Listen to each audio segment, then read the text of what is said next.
I was also asked to comment on the international issue, which is what I'll Oh, start with. okay. Sorry. But let Okay, me. start with that then. That's what you want to hear Yeah. from me. You don't want to. No, I'm it's not a what's been lawyer. given to me. Sorry. Yeah. But let me start by saying it's a real pleasure and honor to join this august group today. I'm happy to see through this mechanism Bruce Fine, Ms. Azam, and Ms. Fahmy, who I have missed during the pandemic since we have not been in touch. I also agree almost entirely with everything that was said by the panelists before me, so I'm not going to repeat what they said. There's a couple of things I might nuance a little bit or add some information about, but the position is dire. The situation in Egypt is dire. The position of the international community is weak and feckless, and a lot needs to be done. I'm also sort of happy and sad to see this group on today because it's the same people, you know what I mean, that have been making these arguments about Egypt for years without enough of a, let's say, expansion of the circle of people that are angry about Egypt, that are active about Egypt, and so I'm glad that people are still fighting these battles. But the number of people who are outraged about what's going on and the information that they have needs to be expanded, which is exactly the point of this panel. And I agree also with the statement that you provided me before the panel. Let me start by saying that the international community doesn't really exist. The international community is recreated each time people make it, force it to be recreated. There's no international community that's automatically outraged about anything or automatically takes action about anything. My colleague Jason Pack has a new book out called Libya and the Enduring Global Disorder that makes this case that there really is no international community. The UN is flawed in many ways. We're seeing that right now with what's going on with Russia and Ukraine. It's the product of what its members want, and its members only take action if it's in their interests and or if there's enough pressure on them. And there's also hypocrisies and flaws at many levels. Just to give you an example, the US is calling for a special tribunal on Ukraine right now because it doesn't recognize the existing institution, the ICC, which was just referred to correctly by Bruce Fine, but the US isn't even party to that, so it can't even call for ICC action on Egypt because the US hasn't even joined that organization. And what Ukraine and Russia are teaching us, among other things, just quickly, is we need a reordering and rethinking of the international community, which is not properly set up in a number of ways right now to address these type of issues.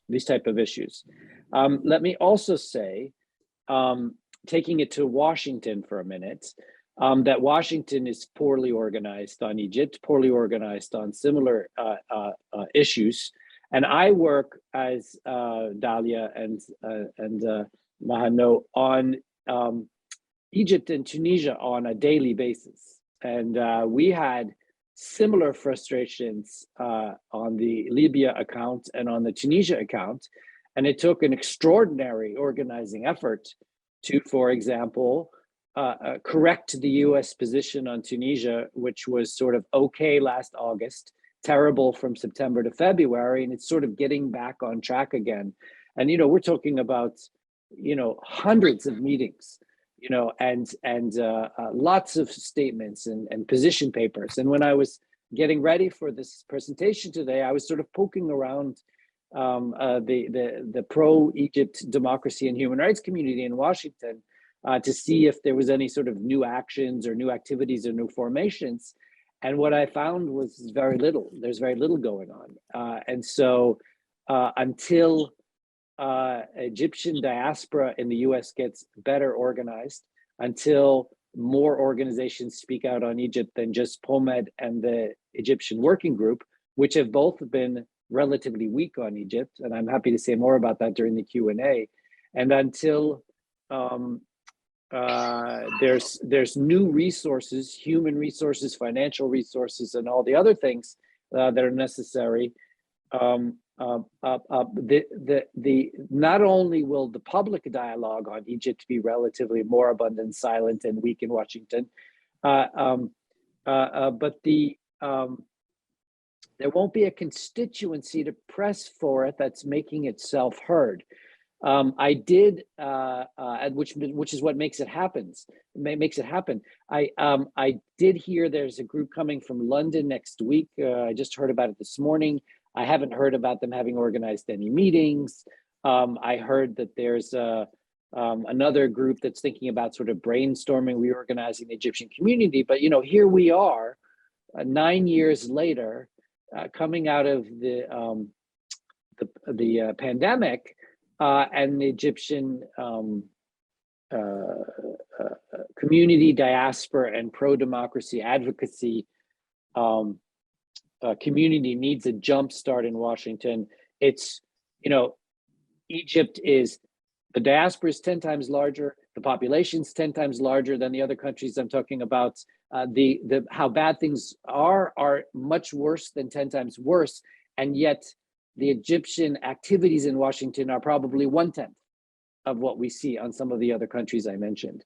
And so there's a whole lot to be done there. In terms of the US position, the withholding of $130 million of aid on human rights grounds in January is okay. It's a step, it's an action. The Egyptian government hates it, so in that respect, it's a good thing.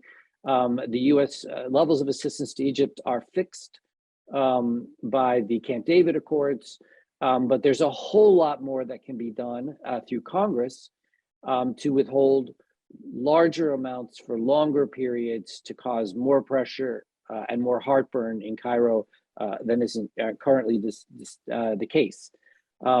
There's also been there's a number of opportunities right now when it comes to pressuring Egypt, the food crisis, the economic crisis, the shrinking private sector, a number of very serious financial and economic mismanagement issues that have gotten us to the point that even the Gulf states that write blank checks to Egypt to prop up the currency, which is crashing, and prop up the economy, which is weak and getting worse, are now asking for assets in exchange for their deposits in a way that is very problematic for the Egyptian people and the Egyptian government. And that, I think, creates an opportunity to say, hey, everyone, how about not writing these checks anymore and not asking for Egyptian assets in return? And by the way, the same Gulf states that are supporting Sisi have modified their positions on Yemen, have modified their positions on Libya, and they do respond to pressure when it's made. I just don't think that the pressure on the Egypt issue has been strong enough. There needs to be a cost to the US government, a cost to the UN, and a cost to the Gulf countries, among others, for the price of doing business, for the price of the status quo. And the cost right now, reputationally and politically, is not high enough, and it needs to get larger. In terms of what activists need to do, my advice is start with the back channel, meaning the best way to criticize international organs and the government is not starting with the public stating, but starting with the private statement and saying, here's what you're doing wrong and here's what we need you to do. The back channels are open. I'm involved in back channeling on a weekly, if not daily basis into the US government. I'd be happy to help this group with the back channel. And then when you go front channel, notwithstanding the excellent speech we just heard from Ms. Azam, what works at first, right, when you're rejuvenating your messaging is the constructive message first. So thank you for this, thank you for that, this is good, blah, blah, blah, but you're completely ignoring this issue and that issue. There comes a time for naming and shaming. But international organizations, international governments respond the least constructively to just calling them out and naming and shaming. So here I'm just making a tactical point, not a strategic or a larger ethical or philosophical point, but a tactical point that the messaging mechanisms seem to me to be broken. The Egyptian Working Group and Pullman, as I said, seem to be as much part of the problem as the solution, for reasons I'm happy to get into. And the way forward is to recreate that network of advocacy in Washington, which just seems to have fallen apart before and during the pandemic. On the issue of the death penalty, I can't add much to what the other panelists have said, except to say that, I'm personally opposed to it, as are most people like me, because in most cases, even in democratic societies, it's misapplied. And so in the context like Egypt, where it's completely politicized and arbitrary and atrocious and a war crime, it's 10 times the problem that it already is in the societies that use it democratically. And unfortunately, for example, right now I'm tracking quite closely what's going on in Tunisia, where it could be applied imminently against Tunisian parliamentarians, advised by a Tunisian government, advised by the Egyptian government right now. And I'm involved actively in naming and shaming the Tunisian government agents working with the Egyptian government on an Egyptianizing of the current Tunisian situation. And so I fully agree with all the legal points that were made. I'm not a lawyer. I do have a PhD in international law. I can tell you all about how the UN mechanisms work and that sort of thing, and what can be done to a degree at the ICC. But this is something that others specialize in more than me. I fully agree that with Bruce Fein about the Israel leverage over U.S. foreign policy, but I would add and modify to a degree of what Bruce Fein said, to say that the United Arab Emirates in particular, and the Arab Gulf countries in general, are arguably just as powerful now in Washington as the Israeli lobby. Also, we're seeing a little bit of a diversity of opinion from within Israel and from American Jews that creates another opportunity. So to see Israel as the monolith, sort of pulling the strings of the puppet show, is to misunderstand the evolutions within the American Jewish community, which are often the most vocal on Egyptian human rights when they get the opportunity, particularly on the academic side. If you see some of the recent writing coming out of universities, and the BDS movement, which is run by American Jews largely, and all of those kinds of things. So I think we should take the advantage of let's say a fragmenting of Jewish and Israeli opinion, and the new role of big money from the Gulf in lobbying Washington to understand this recalibration of what goes into supporting Egypt in the Washington context. I did go to Egypt in 2014 to observe in the elections, and the thing related to what's going on, and this is, you may remember when the elections were extended by a day because the voting turnout was so low. An Egyptian judge in the voting room that I was observing and turned to me and said, in a very memorable moment, "Can they do this? Can they use force majeure to extend the election?" And I remember turning to him and said, "You're the Egyptian judge. Why are you asking me? I'm just an observer. And by the way, no way in heck can you do this under." But I mean, that was sort of my first glimpse into how manipulated and sort of willfully clueless these Egyptian judges are in this context. And I was back in Egypt in 2016 working on a security project for the risk firm I was working for at the time, related to the insecurity at Egyptian airports, which I'm happy to talk about in the Q&A. But I was fully expecting to be arrested or followed or prevented from entering Egypt due to my testimony on Egypt in 2015 in the Senate Foreign Relations community, in which I took a very strong position, I think one of the strongest positions anyone had taken to that time, and even subsequently on Egyptian human rights in the Congress.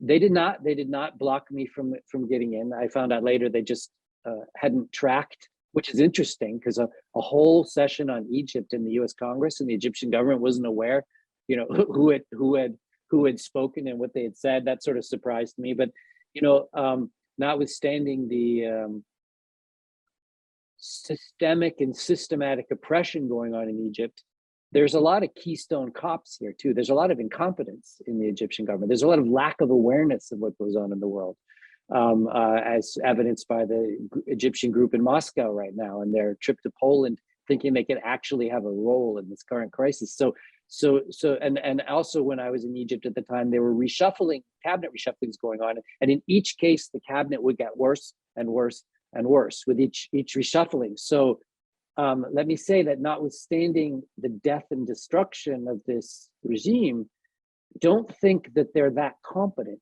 Don't think that they're that knowledgeable. Don't think that they're that good. You don't have to fear their competence.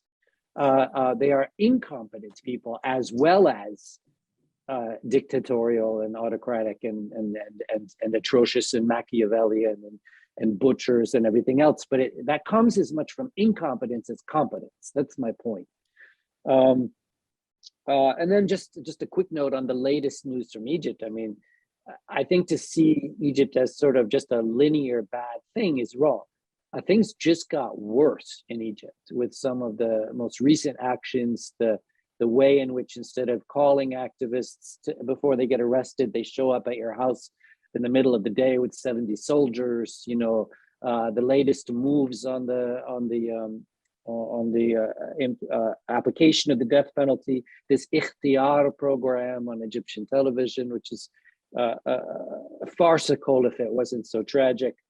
And the death going on among detainees in the Egyptian presence has reached a new level, a scary level. So I guess I'll make the concluding remark I will make is that the spotlight on Egypt has grown rather dim from the outside, and I fully encourage this group to shine it a little bit brighter.